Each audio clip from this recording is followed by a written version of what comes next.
is like the third time I restarted this video and deleted the intros because I'm terrible at them. But I think I can get through this one. In Canada, it gets cold, especially in the winter. And the garage sales and things like that dry up.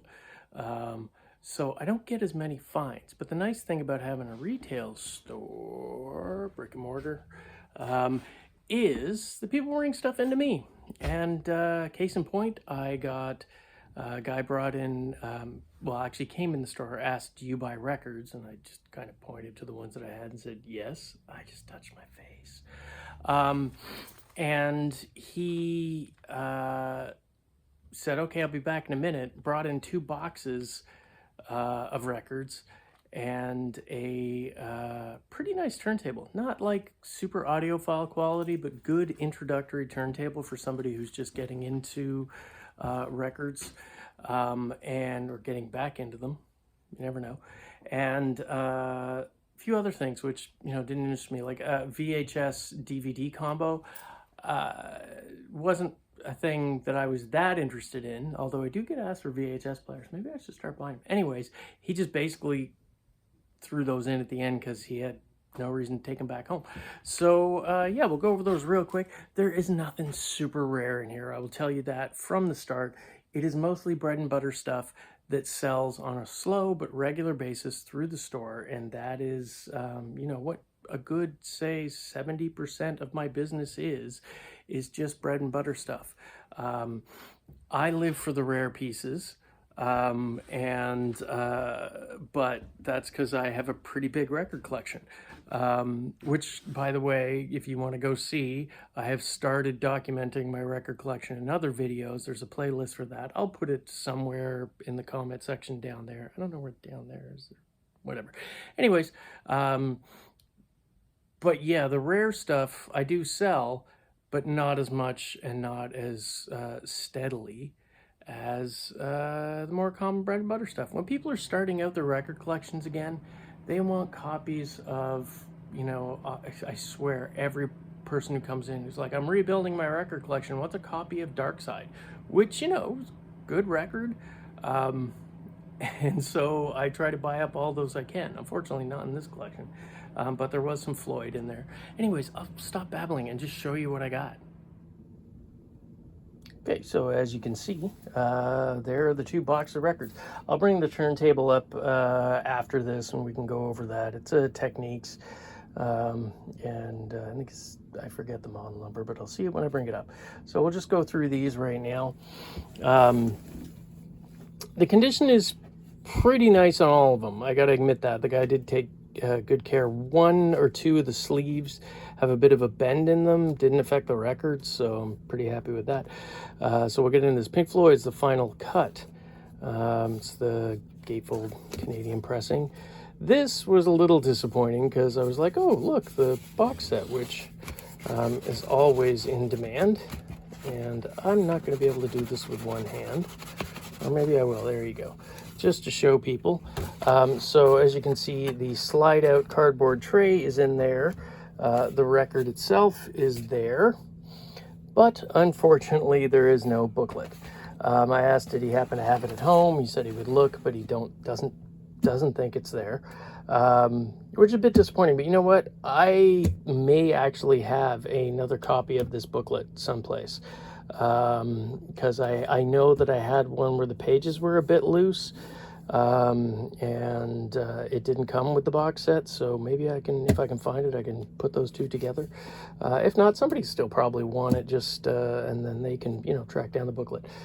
Zap it. This is the one where there is a little bit of a wave in the cover, but again, doesn't affect the record at all. Zappa record. Aretha's, it's a reissue, but it's, I mean, everybody should have a little Aretha in their collection.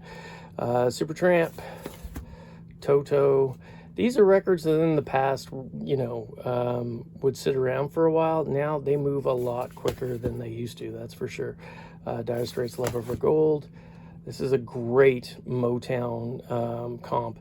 All the tracks on here are like just phenomenal. I love the hype sticker on this. I'm not a big Seeger fan myself, but I love that from the movie Risky Business. I haven't seen that before, and I've had this in literally hundreds of times. Billy Joel.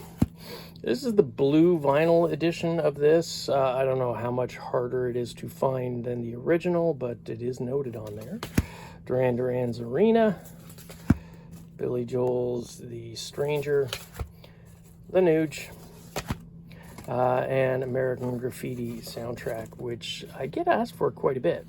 So these are the ones. These are records that I consider sort of better out of what's in the boxes. I'll go through the boxes too, but Supertramp Crime of the Century, another copy of that. Elton John's Greatest Hits. Stone's Goat Head Soup. Guthrie's Alice's Restaurant. Whenever I get a copy of this, it goes out pretty quick too. John Lennon's first record, Springsteen, Duran Duran, Seven and the Ragged Tiger, Steely Dan's Aja or Aja, I don't know. Madonna's Like a Virgin, The Police Synchronicity. This, I think they all were, but this is the purple translucent version of it. For those who don't know, if you just go on Discogs, you'll get a pretty quick lesson in it. They did do different color stripes and different lineups of where the stripes were. There are literally, like, I think at least 15 different variations of this cover. Some are quite rare and harder to find, and that's what people are looking for.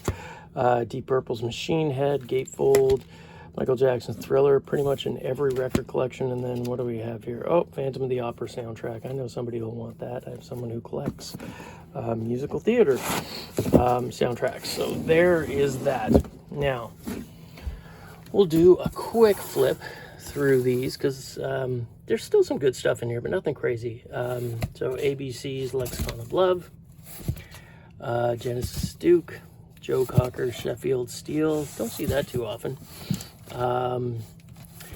James Taylor, JT, Robert Palmer, Tina Turner, Diana Ross, Elton John's Captain Fantastic. This has all the stuff in there, which included a poster, I believe, like a couple of scrapbooks, things like that. Phil Collins, Hello, I Must Be Going. Bruce Willis, poor Bruce, he's not in good shape. Is that sealed? No, it's not. Return of Bruno. Bee Gees, that's a Ray Charles comp. Gary U.S. Bonds, 80s, Diana Ross. Charlie Daniels Band, Best of Roberta Flack, that's such a good record. Showdown, Welcome to the Rodeo.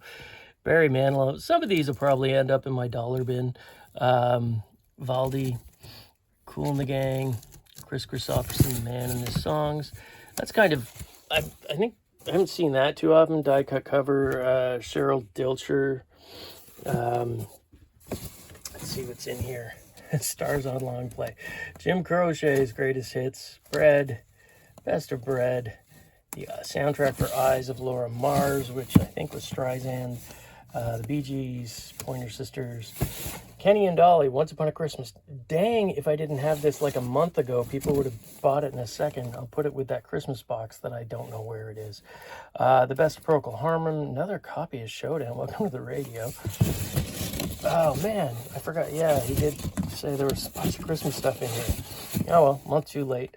Another Christmas record. These are kid stuff. They'll probably end up in my dollar bin, but Cheryl Lois and Brom, Sesame Street, Best of the Blues Brothers, Big Chill soundtrack. It's a great soundtrack. Chipmunks Christmas and Cabbage Patch Christmas. Awesome. Men at Work's Cargo, Lionel Richie, Nelson Stardust, another Chipmunks, Foreigner, Pablo Cruz, ELO's Greatest Hits, Commodores, World of Ray Charles, Robert Plant, 12-inch for Big Log. Okay. Bonnie Taylor's Faster Than the Speed of Night. Ian Thomas Band, Kenny Rogers' Greatest Hits. Believe it or not, that sells on the regular here. Whitney Houston. See, this one again has also got that bit of a bend on there. They were probably stored improperly, but I've checked. There's no warpage or anything like that on the records. Dueling Banjo. And then there's another one with a bit of that bend at that one corner there, Carol King's tapestry, which again, like I said, nothing super crazy rare in there. Most of these are going to be, what I call my bread and butter.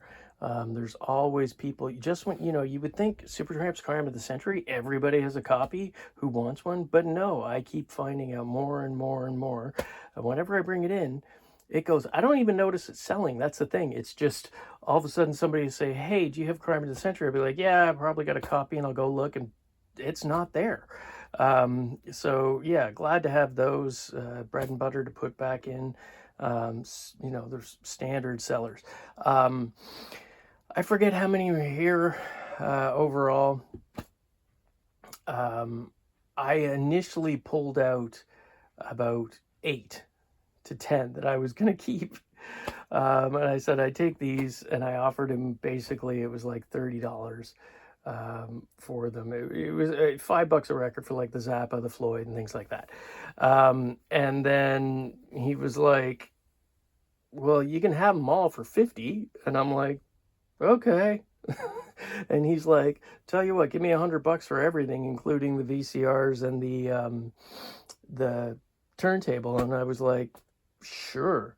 Does the turntable work? And he's like, yeah. And he was good to his word. It does. I've already taken it out and tested it. And I'll show you that right now. And just like that, there it is. It is a Technics SL D2 direct drive. He did tell me that he actually upgraded when he was a younger man. Those are falling out a bit, but they definitely are still there. Sorry, terrible camera work. Should have done all this stuff for you. The nice thing is it does have the cover. The cover has a bit of that like hazing on there. I don't know if I'm going to do it or sell it as is, but I've had friends who basically go and buy the you can get plastic cleaner, and then there's also headlight cleaner.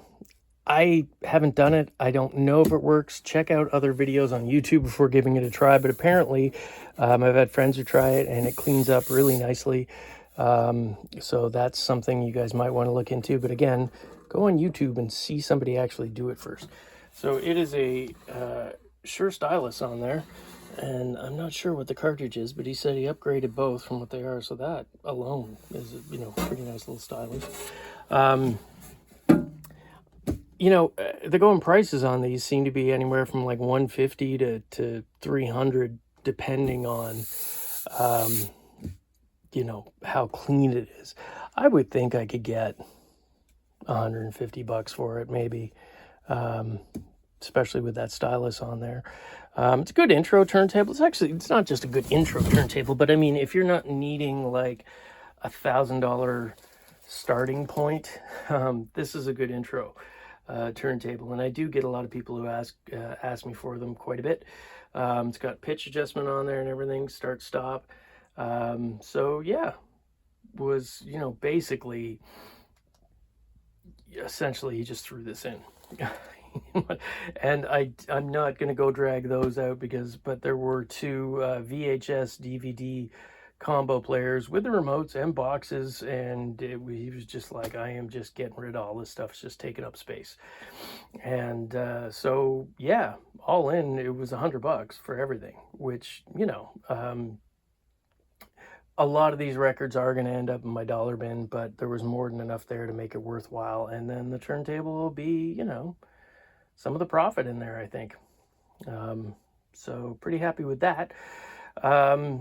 Like I said, normally I probably wouldn't make a video about this kind of thing, but this is what it's like for me in the winter. I don't get nearly as much stuff coming through. I don't get obviously I'm not picking anything up at yard sales or estate sales, because in the winter not too many of them happen here in Canada. So you got to make do with what comes through the door, and pretty happy with this little lot. All right, hope you're all able to find some cool stuff in the next little while. Bye.